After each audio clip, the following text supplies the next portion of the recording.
강대국 대한민국의 자주국방을 염원하는 자주국방TV입니다. 구독, 좋아요, 후원은 콘텐츠 제작에 큰 힘이 됩니다. TV입니다. 최근 미국 에너지 정책과 원자력 연구 개발 및 군 핵무기 프로그램 관련 업무를 담당하는 에너지부가 한국을 민감국가로 분류해 규제하는 조치에 착수한 것으로 확인되었습니다. 이는 한국에서 대두되는 핵무장론에 제동을 걸기 위한 미국의 강력한 경고라고 해석되고 있는데요. 미 에너지부는 국가 안보나 핵 비확산, 지역적 불안정성, 경제안보 위협, 테러 지원 등을 이유로 민감국가를 지정합니다. 한국은 미국의 동맹으로 항상 비민감국가였는데 이번에 처음 민감국가로 분류된다는 공문이 에너지부 산하 연구기관들에게 이달 초 통보되었습니다. 트럼프 대통령이 북한을 핵보유국으로 지칭한 이후 한국 내에서는 자체 핵무장론이 커지고 있지만 미국 군사 전문가들은 이것이 한미 동맹 영내 안정에 부정적인 영향을 미칠 것이라고 언급했습니다. 하지만 미국이 북한을 사실상 핵보유국으로 인정하는 지금 한국은 그저 가만 앉아 당하고 있을 수만은 없습니다. 이제는 핵균형 전략, 대한민국의 자체 핵무장이 필요한 시점입니다. 미국은 한국의 자체 핵무장에는 부정적이지만 미 전술핵의 한반도 재도입에 대해서는 논의하는 만큼 현재 한국이 핵을 가져야 한다는 의견은 지속적으로 확산되고 있습니다. 하지만 한국이 자체 핵무장을 위한 준비도 되어야만 한다는 것이 우리 정부의 의견입니다. 현재 미국과 우크라이나의 관계만 보더라도 평화는 강한 힘을 가진 자만의 특권이라는 것을 알 수 있습니다. 때문에 한국은 핵무기 기술력을 보유한 채 미사일 전력부터 높여나가고 있습니다. 이는 한국 주변국들의 군비 증강이 그 이유이기도 합니다. 중국 정부는 현재 한국이 추진 중인 현무 요격 미사일과 한국형 극초음속 현무 개발을 즉각 중단하라며 강하게 압박하고 있지만 전혀 영향을 미치지 못하고 있습니다. 우리나라 국방과학연구소는 중국의 반발을 아랑곳하지 않고 3단 추진체를 넘어 2단 로켓 엔진 추진체 연구를 본격적으로 진행 중입니다. 더 나아가 최상단의 다탄두를 장착하는 계획까지 세우고 있습니다.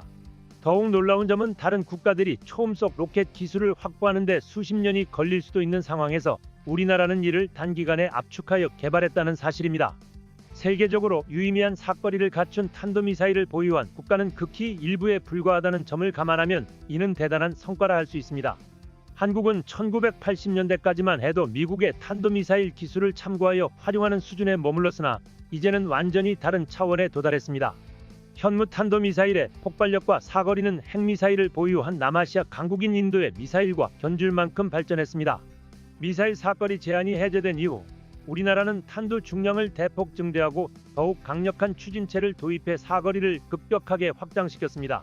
예상보다 빠른 속도로 탄도미사일 전력을 강화하며 PSI 국제미사일 전력 기준에서도 최상위 수준의 탄도미사일 전력 체계를 구축하는 데 성공했습니다. 특히 잠수함에서 발사 가능한 현무 미사일 개발에 성공한 데 이어 대륙간 탄도미사일급으로 개량한 현무6 개발을 진행 중이며 극초음속 글라이딩 탄두를 탑재한 차세대 극초음속 현무 개발에도 박차를 가하고 있습니다. 이로 인해 한반도 전역은 물론 동북아 전체가 한국군 미사일의 사정권에 포함되면서 중국과 일본은 극도로 민감한 반응을 보이고 있습니다. 이러한 흐름 속에서 미국의 방산기업인 레이시온과 스페이스 시큐리티는 현재 한국 국방과학연구소와 협력 가능성을 두고 신중하게 검토하고 있습니다. 세계 최강의 군사력을 자랑하는 미국이 한국의 극초음속 현무 미사일 기술에 깊은 관심을 보이며 협력까지 고려하는 이유가 궁금하실 텐데요. 현대 전장에서 극초음속 미사일은 적의 미사일 방어망을 무력화하는 게임 체인저로 평가받고 있습니다. 이에 따라 미국 역시 극초음속 미사일 개발에 심혈을 기울여 왔습니다. 하지만 지난 3월 미국의 시험 발사가 실패하면서 미국의 극초음속 미사일 기술력이 다소 뒤처졌다는 평가를 받게 되었고 강력한 미사일 전력을 보유한 초강대국이라는 위상에도 타격을 입었습니다. 최근 보도에 따르면 미 공군은 캘리포니아주 에드워즈 공군기지에서 이륙한 중무장 폭격기가 공중발사형 극초음속 미사일 실험을 진행했지만 성공하지 못했다고 밝혔습니다. 이 소식은 전 세계에 충격을 안겨주었는데요.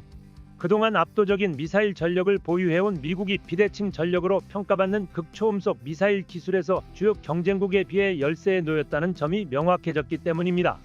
그런데 흥미로운 점은 이와 직접적인 관련이 없는 중국이 돌연 자신감을 드러내며 미국과의 미사일 기술 격차가 5년 이상 벌어졌다고 극초음속 미사일이 미국 전역을 타격할 수 있다고 대대적으로 선전하고 있습니다.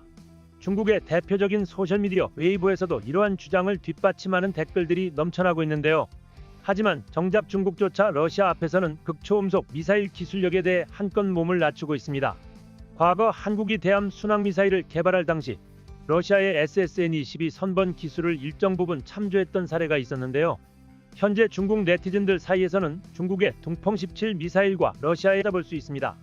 주된 이유는 러시아의 지르콘 미사일이 대기권 중간 단계에서 욕격을 회피하는 능력을 갖추고 있으며 지상 레이더의 탐지를 불규칙한 움직임으로 피하면서 방공무기의 요격을 어렵게 만든다는 점입니다. 중국도 극초음속 미사일 둥펑 시리즈를 운용하면서 욕격이 어려운 것은 사실이지만 러시아산 지르콘 미사일보다 사거리가 짧고 속도가 느려 전반적인 타격 효율이 러시아 미사일보다 낮을 수밖에 없다고 평가하고 있습니다. 과거 러시아는 대규모 전쟁이 발발하기 전 한국과 협력하여 극초음속 미사일의 초석이 되는 순항미사일 기술을 일부 공유한 적이 있습니다. 이 기술의 계승자가 바로 한국형 극초음속 미사일인 것입니다. 또 다른 시각에서는 한국이 과거 순항미사일 엔진 기술을 도입한 경험을 바탕으로 2008년부터 초음속 대함미사일 개발을 시작해 마침내 성과를 이뤘으며 같은 방식으로 극초음속 미사일까지 개발을 완료할 것이라고 보고 있습니다. 당시 초음속 대함미사일 개발을 위해 우리나라는 기술 자문료를 지불하고 핵심 기술을 정식으로 이전받았습니다. 여기에 우리나라는 자국의 첨단 위성 항법 장치 GPS 기술을 결합하여 독자적으로 제트 엔진형 극초음속 미사일을 개발할 수 있는 역량을 확보하게 되었습니다. 이러한 성과 덕분에 미국은 한국을 가장 중요한 협력 파트너로 인식하고 있으며 중국에게는 더욱 직접적인 위협으로 다가오고 있습니다. 실제로 한국은 지난 8월 초음속 순항미사일 발사에 성공한 영상을 전 세계에 공개하며 360도 회전이 가능한 엔진 추진 체계까지 선보였습니다. 바다 한가운데 위치한 한국형 발사대에서 불을 내뿜으며 엄청난 속도로 날아가는 초음속 미사일은 강렬한 화염과 함께 순식간에 시야에서 사라졌습니다. 이처럼 한국 국방과학연구소의 기술력에 중국은 당혹스러움을 감추지 못하고 있습니다. 뿐만 아니라 우리나라는 방위사업청의 지원 아래 초고속 비행체 특화연구센터를 설립하여 극초음속 관련 핵심 기술을 축적하는 중이며 방산기업인 현대로템도 이중연소 램제트 및 극초음속 비행체 연구를 진행하고 있습니다. 이미 우리나라는 국산 전투기 KF-21 보라매에 탑재할 초음속 공대공 미사일을 개발하는 과정에서 램제트 추진 기술을 확보한 상태인데요. 램제트 방식은 기존의 미사일 추진 방식과는 차원이 다른 핵심 기술로 평가됩니다. 이 방식은 탄두 전면의 흡입구를 통해 공기를 유입시킨 후 내부에서 공기를 압축해 연료와 반응시켜 폭발적인 추진력을 얻는 원리입니다. 압축된 공기는 내부의 고체 또는 액체 연료와 반응하면서 높은 온도로 가열되며 연소 과정에서 강력한 추진력을 생성합니다. 이 기술을 선도하는 국가로 한국이 부상하고 있는 것입니다. 사실 미국은 중국을 견제하기 위해 미사일 지침을 폐지했다고 공개적으로 인정한 바 있습니다. 미국 정부는 한국의 미사일 전력이 잠재적 위협 세력을 견제하는 데 중요한 역할을 할 것으로 기대하며 이에 따라 극초음속 미사일 개발을 적극 지원해왔습니다. 이어서 미국은 한국이 독자적으로 극초음속 미사일을 개발하는 과정이 순조롭게 진행되고 있다고 다시 빠른 속도로 발전시키고 있으며 이에 따라 미국의 주요 방산업체인 레이시온과 탄도미사일 전문 기업인 스페이스 시큐리티도 한국의 극초음속 미사일 개발 상황을 면밀히 분석하고 있습니다. 필요하다면 협력까지 제안할 가능성도 제기되고 있습니다. 물론 한국은 미국, 프랑스, 러시아, 영국과 같은 군사 강대국들에 비해 극초음속 미사일 개발에서 후발주자로 출발했지만 1990년대 이후 기초 선행 연구를 본격화하면서 결국 극초음속 미사일 개발국 대열에 합류하는 데 성공했습니다. 이제 한국은 이러한 연구 성과를 바탕으로 지상 발사형 초음속 미사일 기술을 개발 중이며 곧 발사 시험을 완료할 계획입니다. 한국이 거침없이 기술력을 증강시키는 모습을 보며 중국은 뚜렷한 불안감을 표출하고 있습니다. 이에 중국 관영 매체 환구시보는 한국의 미사일 전력을 철저히 경계해야 한다며 집중적으로 보도했습니다. 중국 일부 대도시가 한국의 미사일 사정권에 들어올 가능성이 있다는 분석에 중국은 불편한 기색을 드러내면서도 이에 대한 직접적인 대응을 회피하는 모습을 보이고 있습니다. 중국이 이러한 반응을 보이는 가장 큰 이유는 태평양 지역에서 미국과 대립하는 중국이 둥펑 시리즈 극초음속 미사일을 성공적으로 개발하며 미국을 위협하는 상황에서 한국이 아시아의 자유민주주의 국가 중 유일하게 극초음속 미사일을 개발하고 있기 때문입니다. 특히 한국은 극초음속 미사일 개발을 서두르며 차세대 전력을 신속하게 확보하는 데 집중하고 있습니다. 현재 한국의 미사일 전력은 차근차근 완성되어 가고 있으며 그 대표적인 사례 중 하나가 바로 KF-21 전투기입니다. KF-21 전투기는 강력한 화력을 바탕으로 한국이 구축 중인 미사일 전력의 위상을 보여주는 단적인 사례로 평가받고 있습니다. 중국은 한국의 군사력이 급격히 성장하는 현실을 인정하지 않으려 하지만 만약 한국이 극초음속 현무 미사일의 기술까지 완벽히 확보한다면 세계적인 미사일 초강대국으로 단숨에 올라설 것입니다. 대한민국 군사 정황을 살피던 중국 언론이 다급히 기사를 작성하였습니다. 한국에서 중국 해군과 시진핑 정부가 두려워할 만한 또 하나의 한국형 극초음속 대전차 무기 탄생이 시작되고 있다는 소식이었습니다. 한국군의 영원한 주적으로 분류되는 중국 해군의 항모를 서해로 발진한 우리 군의 KF-21 전투기가 발사한 단 한 발의 미사일로 바다에 완전히 침몰시켜 버릴 수 있는 한국형 극초음속 공대함 미사일 개발에 대한 성과가 뚜렷이 나타나고 있다고 한국국방연구소가 발표한 것입니다. 최근 대한민국의 군 관계자에 따르면 극초음속 공대함 미사일 도입과 관련해 공대함 유도탄 사업의 개발이 본격화되면서 군 유도무기 전력이 강화되고 이것이 대한민국 KF-21 전투기에 장착될 예정이라는 것입니다. 초음속 공대함 미사일은 오직 한국만이 가질 수 있는 대표적인 북침 대전차 무기 핵심으로 손꼽힙니다.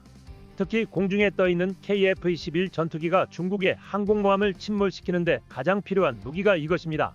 기존에 존재했던 9세대 아음속 해안미사일은 마하 0.5에서 0.7 정도로 날아가 확실히 느린 반면 초음속 대함 미사일은 최소 마하 4 이상의 속도로 비행하기 때문에 KF-21 전투기를 상대하는 입장에서 지옥을 맛볼 수 있는 것입니다.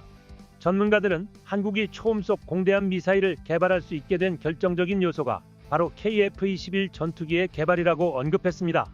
한국산 전투기를 보유하고 있기 때문에 다양한 시험과 우리가 개발했던 미사일을 마음껏 장착하며 여러가지 테스트를 해볼 수 있게 되었기 때문입니다.